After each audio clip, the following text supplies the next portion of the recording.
So I'm going to reveal a movie trailer that I don't believe Michael has seen. I've done my best to try to not tell him which movie it is so that he can't find the trailer. So if you have seen it, Michael, your detective skills are top notch. So here we go. Unlikely.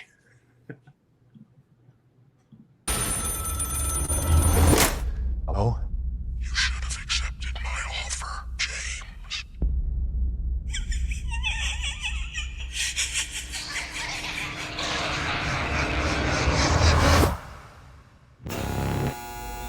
Execution scheduled for 11 p.m. But he's trying to convince us he's gone insane. And therefore incapable of being executed.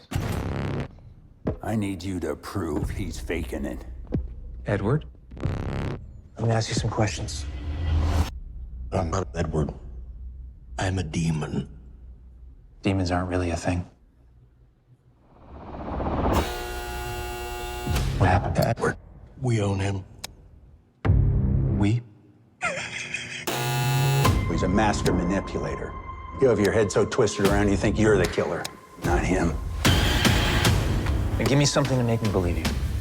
Prove to me you're a demon.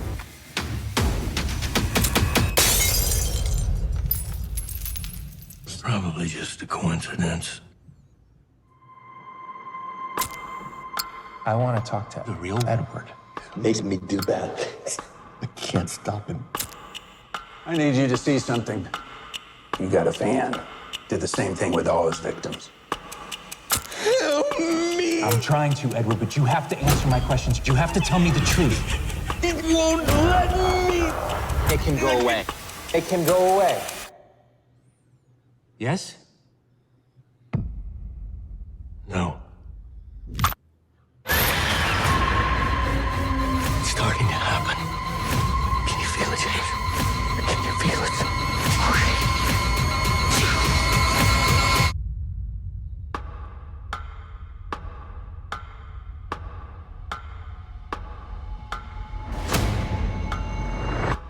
I think it's time we tell you exactly what it is that we'd like you to do.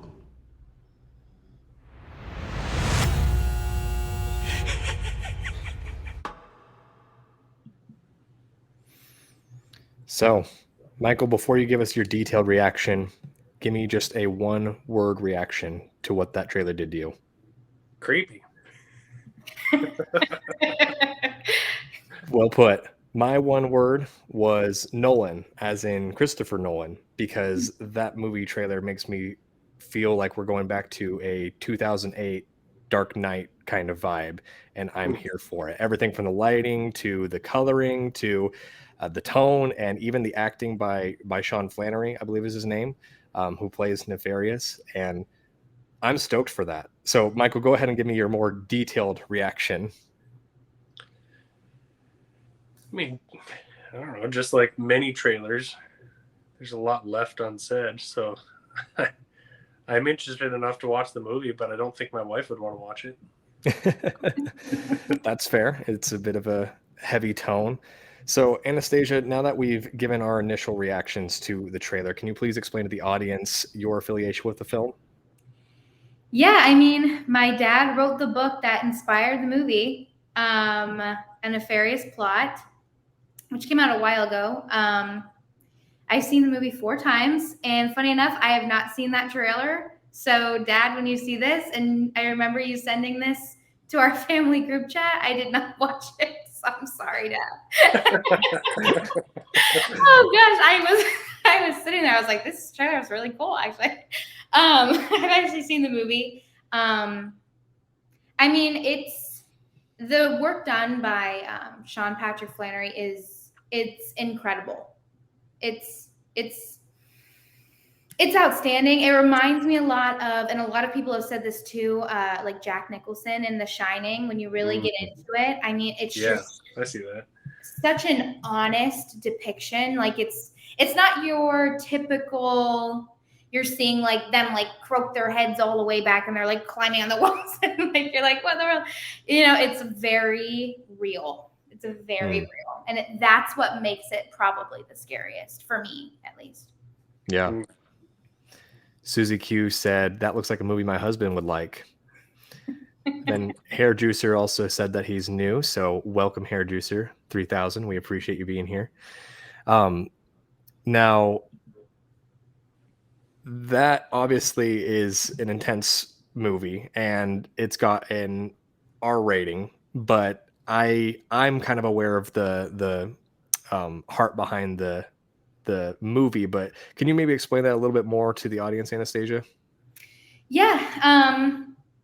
So I think one of his main things, and the people that produced the movie and the people who wrote the movie and everything else, like their main thing is, like we were saying earlier, a lot of the times the left gets you with that emotional pull, whether we agree or not.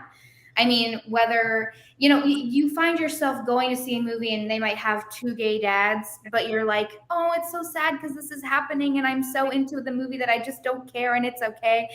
And you kind of start getting pulled into the storyline. And so his real heart behind it is doing the same thing, but to them. And having you, I mean, horror movies are big, thriller movies are big. They're my favorite genre. So I think that's one of his main pulls, is bringing people into the theater because they just like a horror movie, and leaving being like, maybe I need to check myself. I think that's the biggest thing about the movie, is it's extremely thought-provoking.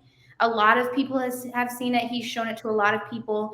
And that's the overwhelming response so far, is that it makes you think. And just kind of like how I was saying about Jesus Revolution, I would say Jesus Revolution cracks the door for a conversation, and this movie opens the door wide open for a conversation. Because you're going to have, if you don't believe, you're going to be having a lot of questions. There's a lot of issues talked about in this movie. Plainly, I think it's a movie that is necessary to see in this day and age, for sure. Yeah. Well, it talks on a lot of heavy topics like demon possession, for example. And that's something that I think a lot of people are taking too lightly. And we obviously see our culture is definitely playing with some very dark things, everything from new age practices to, this identity crisis that is the transgender movement. But go ahead, Michael.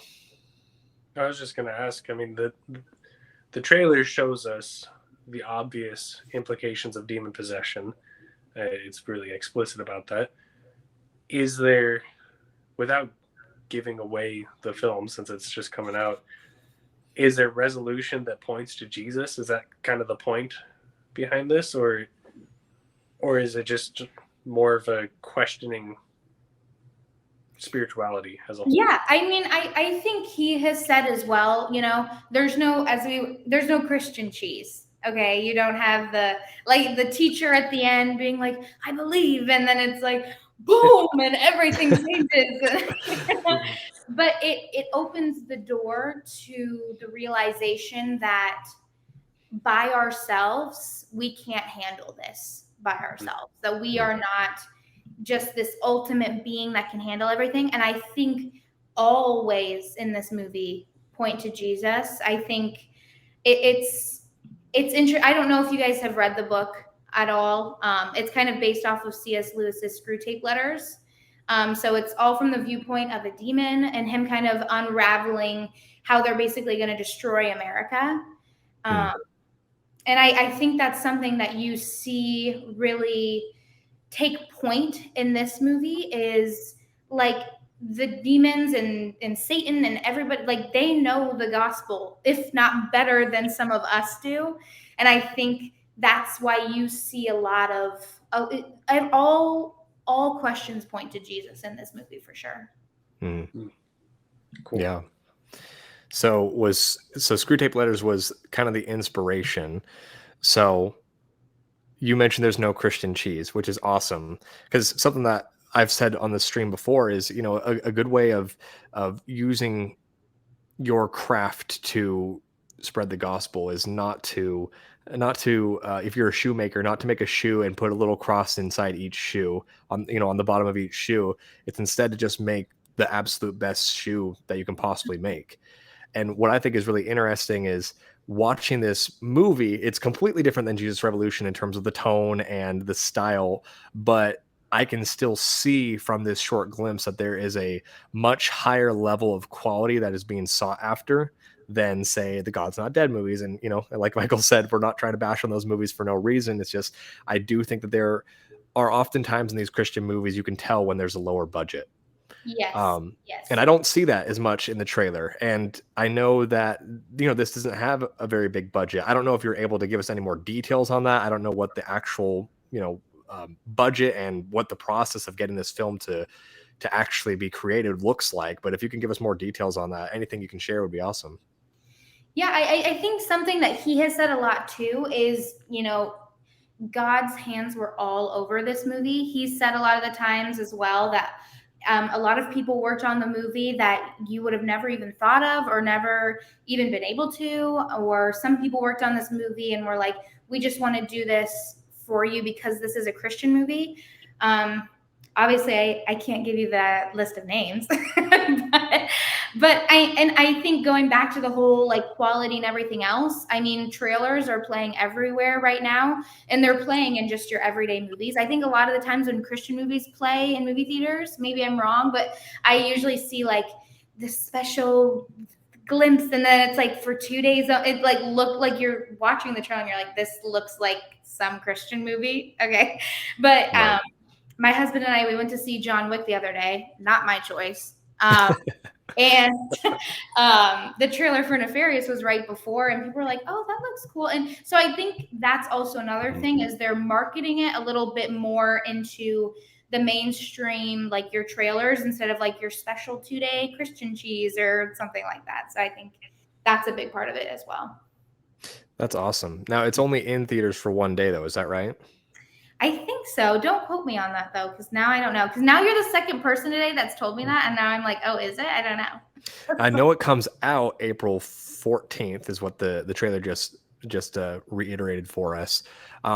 I believe what typically helps a movie to stay in theaters longer is how well it does opening weekend. So I'm assuming that there's going to be a really big push for that opening weekend. So could you tell us more about kind of what's being done to make sure that that weekend is successful, as well as what our audience can do to help ensure that that success does take place? Yeah, my dad will be coming out with a list of the theaters everywhere in the US that it'll be showing soon. Hopefully, I think he said hopefully by like the beginning of next month. So I would definitely keep an eye on his stuff, Steve Day Show. And then he'll be tweeting that. And then honestly, just going to see it. And I think it won't be beneficial unless you invite people to go see it with you that maybe wouldn't usually go see something with the title Jesus Revolution. Right. You might ask your non-believer friends, come see Jesus Revolution. They're like, no. But if you're like, come see this demon horror movie. I mean, you think of the first thing I think of is like the Conjuring movies, Yeah. Like, oh my goodness, I want to go see that. That's so cool. And so I think the biggest thing that your audience can do to help would be obviously to go see it, but obviously to bring people who wouldn't usually go to a Christian movie to go see it, because Jesus is in that movie for sure. That's awesome. Well, Michael, you and I might have to make a day out of it, get some people together, and I'm down. Drop a fat review afterwards too. Yeah. Susie Q in the chat said, God's Not Dead is a movie you watch. Oh, God's Not Dead is a movie you watch once, then move on. Christian filmmakers haven't really been good at making rewatchable movies. This is a good development. Yeah, absolutely. That's well said, Susie. That hits the nail right in the head. I'd watch Jesus Revolution again, and Nefarious looks like you said, a Christian Bale-esque Batman film that people would want to watch over and over again. Even the Chosen series is something that people are watching on repeat, because even though you know what's coming, it doesn't take away from the quality of it. Whereas God's Not Dead or Flywheel, some of these older Christian films, you know what's coming, and the journey there isn't that entertaining if you know it's coming. It's a good point. Also, if I can jump in, my grandma texted me and corrected me. It will be out for a couple of weeks. So shout out to my grandma for watching Awesome. and making sure that I was correct with the info. Awesome. Thanks, Grandma. That's great. Either way, though, I would encourage members of this audience to try to see it opening weekend because, like I said, I believe that is typically how movie theaters make the determination of how many weeks it stays in the theaters. So that's probably going to be the best thing that you can do for this film to get it out in front of more people. If you're gonna spend the money to go see it anyways, do it opening weekend because that's going to help them with, first of all, it just looks great. It's great to say that you had a high grossing opening weekend, but beyond that, that's what gets the movie theaters to say, well, we have it scheduled to be in the theater for 3 weeks. Well, now we'll push out to 4 because they exceeded our expectations for what we thought this film would bring in. So that's my charge to you in the audience. And then Susie Q said, "Hi, Anastasia's grandma." I saw her name pop up on my phone as you guys were talking, and I was like, I'm definitely being corrected right now on how long this was. Nice. That's good. I'm glad. So what was the process of getting some of these actors to come onto the film? Because obviously your dad runs in very conservative circles and he didn't make this film in Hollywood. He made it outside of Hollywood, which is a giant no-no in the industry. So was there a big struggle for actually recruiting people to work on this film and to acquire some top talent? Well, I know that the producers of the film knew Sean Patrick Flannery. And Sean, I saw an interview that Sean did. So funny story, quick story. So back when they were making this movie, my whole family traveled down to go see the set and go meet the actors. But I was still in my I'm not a Christian. I don't want to do this. So I didn't go. And now that I'm back into this circle, I'm like, wow, that's the worst that I didn't come with you guys. That's horrible. I wish I had gone. Yeah, so the producers knew him, and then Sean said he read the script, and he said that this is a script that this is why I started acting. A script like this, and when you see his performance in the film, it's top tier. It's award level. It's a Christian movie, so it's how award winning are we going to be with it? But his performance, because when my dad first had my husband and I watched the movie, I was like, I'm going to be honest with you. If I don't like this, I'm going to tell you that I don't like this movie. But it's phenomenal. I mean, I've watched it 4 times, not just for fun, not just to be nice. It's great. So yeah, they had connections and they knew some people, and then they did some auditions and everything else like that. So they got lucky. The cast is amazing. And I know that it is rated R, and we touched on this a moment ago, but I've kind of heard some of the promotion around this that your dad, I believe, was a little bit frustrated that they gave it an R rating because it's more of a thriller than it is necessarily outright horror movie. There's some intense scenes, but not necessarily graphic, gory things that you're going to have nightmares for the rest of your life over. Is that right? That is 100%. Yeah, it is not your typical horror movie where you're going to see the blood spouting out and the people be all that. No, it's not like that. Yeah, and that rating, just for those in the audience who aren't aware, that film rating does not come from the creators of the film itself. So I believe that honestly might even just be an attempt to potentially stifle how well it could do opening weekend. Knowing that your dad and a lot of the individuals that are behind this film are going to be running the promotion in circles of potentially a high volume of Christian moviegoers, and that R rating could potentially drive some of those people away. So again, a charge to the audience here, go and see it. I have a feeling it's probably going to be, and you can tell me if I'm wrong, Anastasia, but I have a feeling it's going to be more in the vein of Stranger Things in terms of how intense it can get at times. Not anything that you're going to be scarred for life necessarily, but intense, but not necessarily worthy of that R rating. Would that be a fair take? I think that's 100% a fair take. No, you definitely won't be scarred for life. You might be wondering, some things within yourself. You might be rethinking yourself like that, but no, it's not anything. It's It's not anything bad like that at all. We've had, like, he's done testers and stuff with, I mean, and my little brother is 15, 16, 15, 16, somewhere there. And he watched it and everything. So it's not anything to the point where I'd be like, oh, don't bring your high schoolers or anything like, it's not like that at all. Awesome. Shara Joel said, Unplanned was R-rated too. Yes, it was, probably for that same exact reason. Yep. Suzuki said, with that trailer and an R rating, there's a good chance non-Christians will go see it, not realizing it's Christian. I'm sure that was part of the intent as well. And Suzuki, The Passion of the Christ was R-rated too. Yes, and I'm guessing The Passion of the Christ probably has more gore than this movie is going to have. Is that right? Yes.